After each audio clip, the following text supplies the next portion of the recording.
Let's make certain that you're prepared to pass the CAPM. Now, you probably know you can't just sign up and take the exam. There are some requirements. While they're pretty easy to ascertain, we want to make certain that everybody has a clear understanding of what it takes to pass the CAPM. So you begin with, you have to have a high school diploma or better. You have to have 23 contact hours of project management education. So this course is not 23 hours long, but the hours herein will count towards the total of 23 hours needed. Now, I do have other project management courses that would help you achieve that 23 contact hours of education if you're not quite there yet. The application process takes place on pmi.org. So you'll have to create an account. You complete the application where you document your experience and education. And then once you start that app, you have 90 days to complete the application. PMI will look at your application and they may audit it. It's a random audit. Now, it's nothing to be too worried about. You'll have to show your educational transcripts to PMI and then you'll be okay.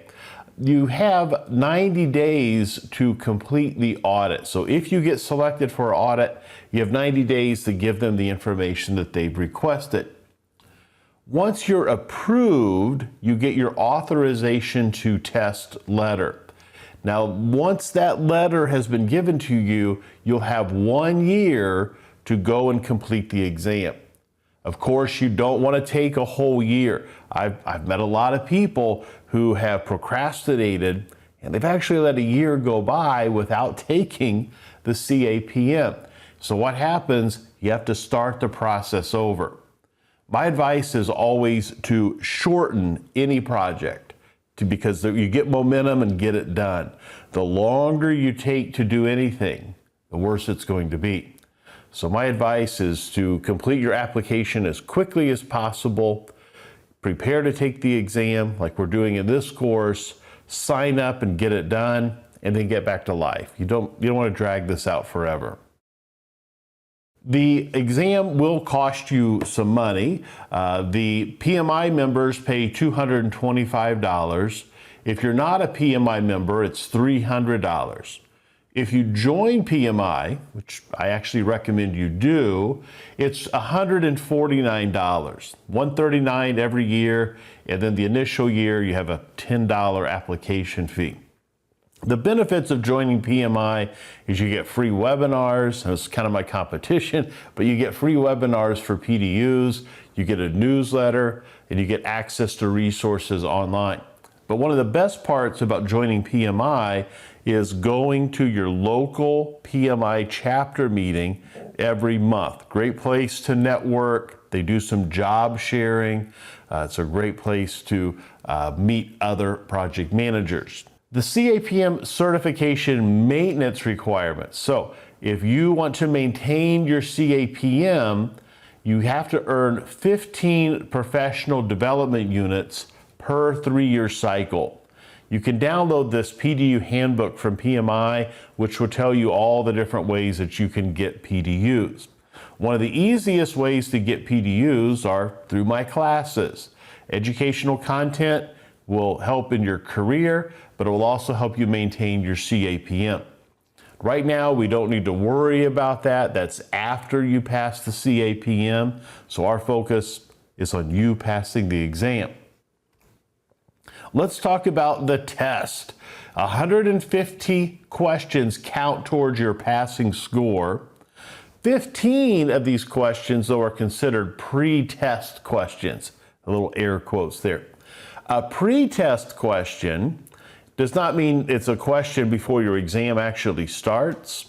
What this means is these are seeded throughout the exam. So you don't know if you're answering a pre-test question or a live test question. The pre-test questions, based on how the whole pool of CAPM candidates answer these random 15 questions, will tell PMI should this go into the pool for future exam test takers. So if we have, for example, 1,000 people taking the test and everyone gets a particular pre-test question correct, then it's probably too easy. Or if everyone gets it wrong, it's probably not a fair question. But you don't know if you're answering a real one or a pre-test question, so you must use the same level of diligence for all of the questions on your exam. You'll have 3 hours to complete the exam. If you are taking the exam online, which I'm actually not a big fan of, I know a lot of people are. There are a lot of requirements in your area where you test. You have to clean and nothing can be around you, no noise, no distractions, don't look away from the screen. I've heard a lot of horror stories about the online testing experience. But if you take the exam online, you cannot take a break. Online breaks are not allowed. You have to stay right in front of your computer the whole time, which I don't know about you, but I can't sit for 3 hours without having a little coffee or water or using the restroom.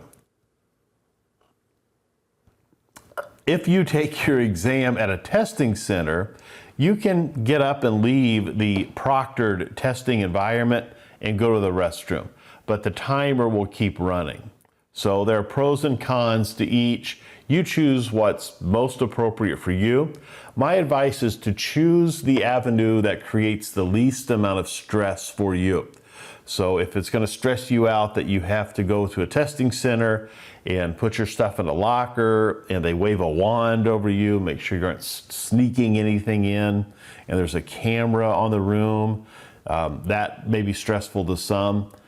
To me, being on camera on a webcam and having to clear everything off my desk and no distractions and not moving, that would be more stressful. But to each your own. At the exam center, as I mentioned, you can't take anything into the testing room. You'll put it into a locker and you can't open that locker till your exam is done. You are given 6 sheets of paper, or what I'm seeing more and more is you get a whiteboard where you can write your notes and erase it. Questions are based on PM titles, as I mentioned, not just the PMBOK guide. In the olden days, when you took the exam, you could kind of get a head start. Once you're in the room, you could start doing a little brain dump of all your formulas and notes and so on.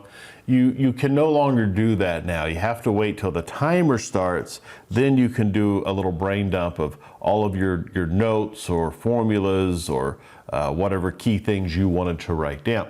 We can't do that any longer now before the exam starts. Once you click start, then you can begin writing on your paper or whiteboard.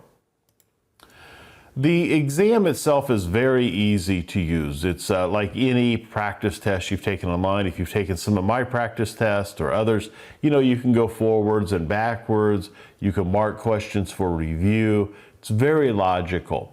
At the start of your exam, if you want, there is a tutorial on how to use the software, but it's pretty easy to navigate the exam.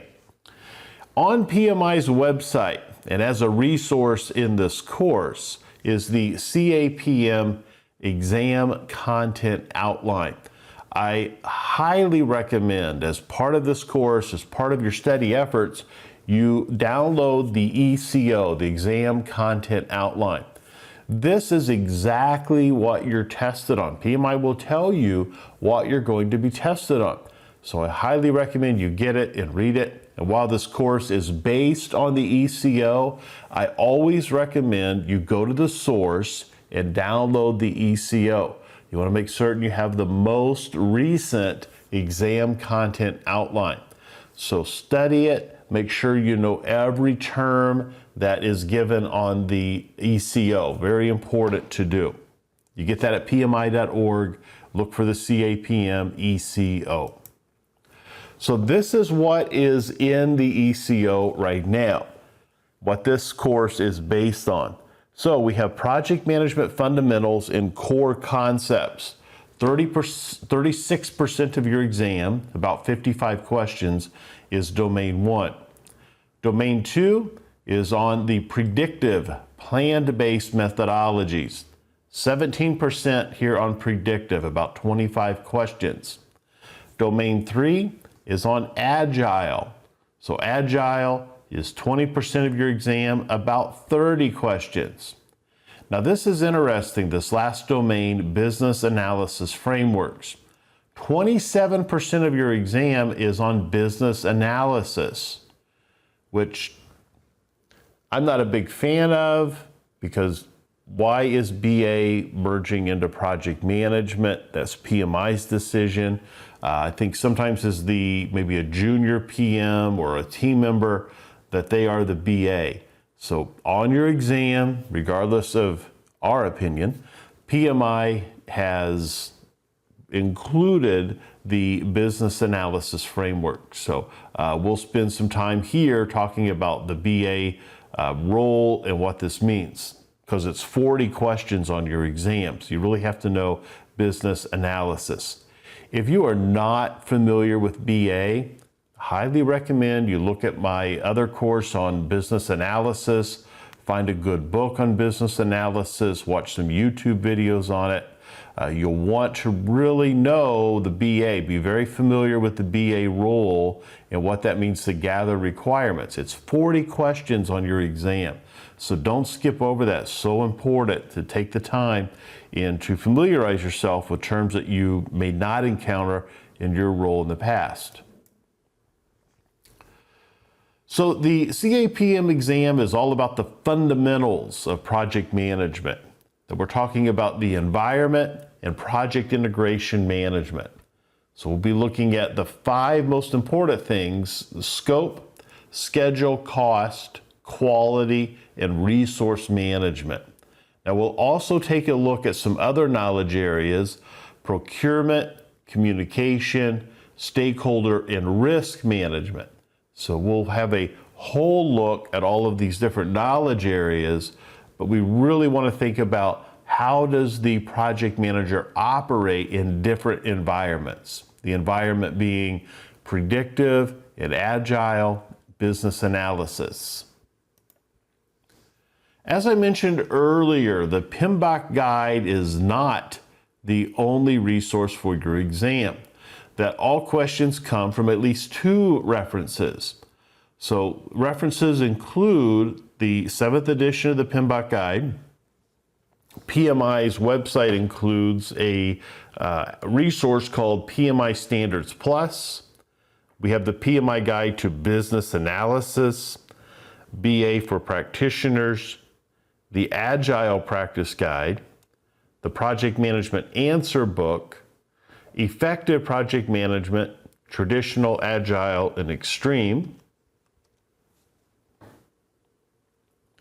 So these are all resources where your exam questions come from, not just the PMBOK guide.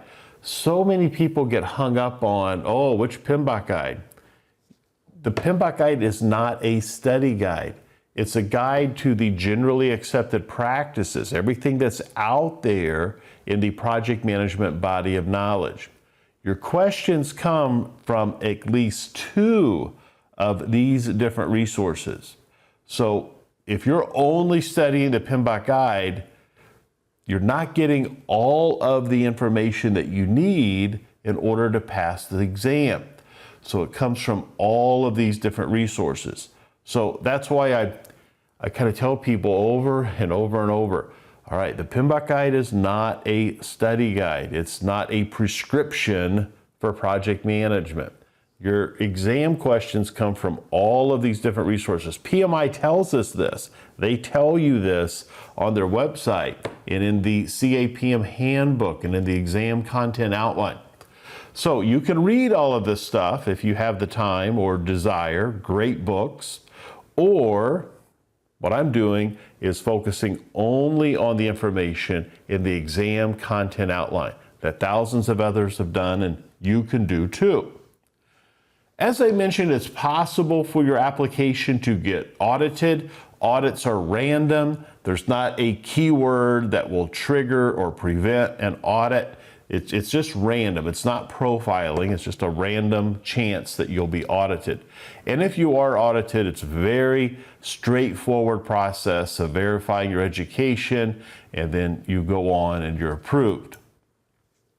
After the CAPM exam, once you pass the exam, and you will pass the exam, you want to celebrate your success. So I encourage you to create a goal of what you'll do once you pass the CAPM. Whether it's take a vacation, or you go to your favorite restaurant, or you and your significant other or family, you go and celebrate that you do the time, you do the hard work, and then you go and celebrate. So create a specific goal, and you can't have that goal until you pass the exam. So important to have something to look forward to. And then I want you to share your story.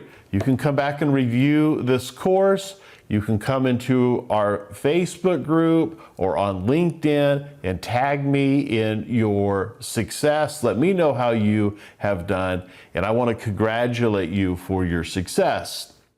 After the exam, begin moving forwards, not backwards.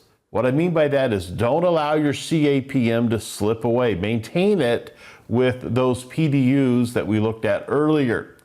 And then create new goals. Maybe next you want to go for the PMP or the PMI ACP or CompTIA's Project Plus, that there are other credentials you can work towards. So look at, take some time, take a breath, but look at other certifications and then maintain those PDUs. I want you to keep that positive mental attitude. You've got a good foundation here of what it takes to pass the CAPM. Now let's get into some of the details that you're going to encounter on your exam.